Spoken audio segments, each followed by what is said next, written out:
নমস্কার প্রিয় বন্ধুরা। আজকে বন্ধুরা আমরা ধনিয়া এগ মশলা কারি বানাচ্ছি।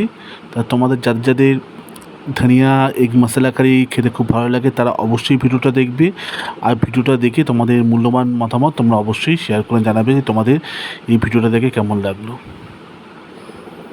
বন্ধুরা, আজকে একটা ডেলিশিয়াস টেস্টি ফুড আমরা নৈশভোজের জন্য বানাচ্ছি, আমরা রাতে ডিনারের জন্য বানাচ্ছি।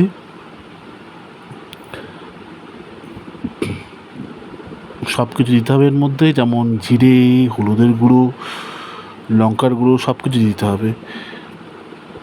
পেঁয়াজ, আদা, রসুন সব কিছু মিলিয়ে এর মধ্যে দিতে হবে, যাতে এর টেস্টটা যাতে আরও বাড়তে পারে।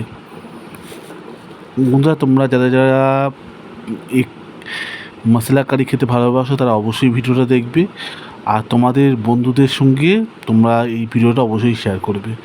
আর এর সঙ্গে আমরা ধনিয়া মিশিয়ে ধনিয়া এগ মশলা কারি বানাচ্ছি, যেটা অন্যরকম স্বাদ বহন করে। বন্ধুরা, তোমরা ভিডিওটা খুব ভালো করে দেখতে থাকো যে কী করে ধনিয়া এগ মশলা কারি কড়াইতে বানানো হয়।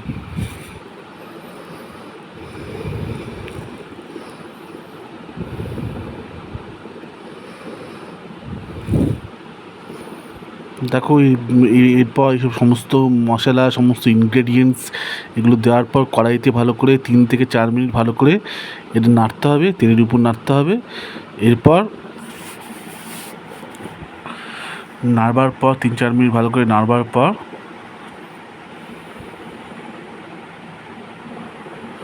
তারপর ধনিয়া মশলাটাকে কড়াইয়ের মধ্যে মানে ওই ডিমের মধ্যে দিয়ে দিতে হবে। কারণ ধনিয়া মশলা দিলে তোমার যখন এগ কারিটা যখন খাবে তখন ধনেপাতার গন্ধ পাওয়া যায়, এবং এটা খেতে এতটা ডেলিশিয়াস না বন্ধুরা, তোমাদের আমরা বলে বোঝাতে পারবো না। খুব মজাদার একটা রেসিপি। তোমরা অবশ্যই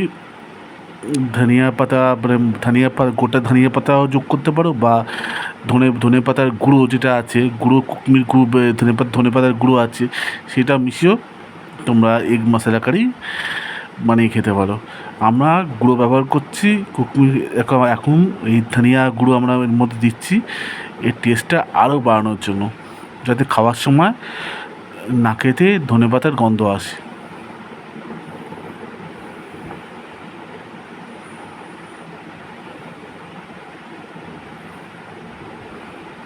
বন্ধুরা, ভিডিওটা মোটামুটি আমরা শেষের দিকে। তোমরা দেখলে যে ভিডিওটা কী করে বানাতে হয়।